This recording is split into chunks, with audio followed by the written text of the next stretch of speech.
আসসালামু আলাইকুম ওরহমতুল্লাহি বারাকাতুহু। সকলে কেমন আছেন? আশা করছি সকলেই ভালো আছেন। অনেক দিন পরে একটা বিষয় নিয়ে ভিডিও নিয়ে আসলাম। অনেকেই আমার থেকে ফাইল কেনেন বা ফাইল নেন। নেওয়ার পরে অনেকেই এই ফাইলটাকে আরকি পিক্সেল ল্যাব সফটওয়্যারে এড করতে পারে না।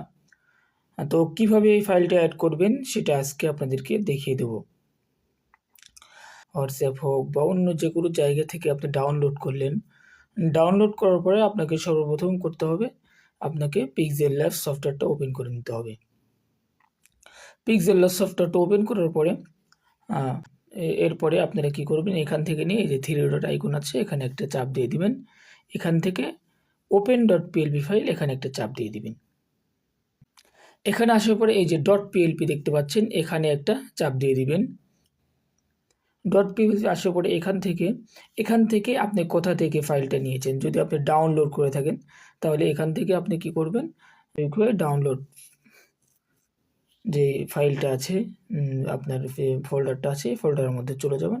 এরপরে এখান থেকে আপনি ফাইলের নামটা দেখে আপনি খুঁজে বের করে নিবেন।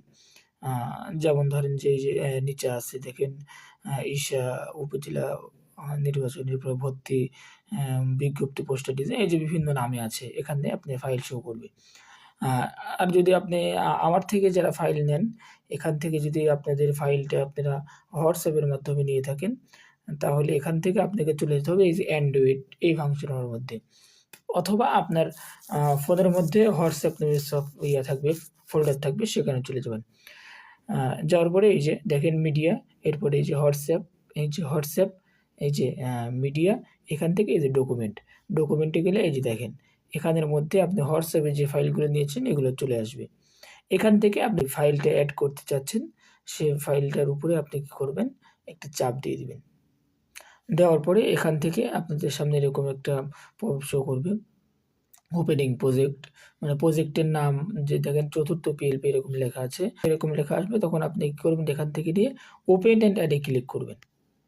ওপেন অ্যান্ড অ্যাডে ক্লিক করার পরে এরকম একটা কনফার্মেশন একটা চাইবে, ওখান থেকে আপনি কি করবেন, ওকে করে দেবেন। ওকে করে দেওয়ার পরে আপনার ব্যাক বাটনে একটা চাপ দিয়ে দিবেন। দিলে এই যে আপনাদের সামনে আপনাদের ফাইলটা এরকমভাবে ওপেন হয়ে যাবে।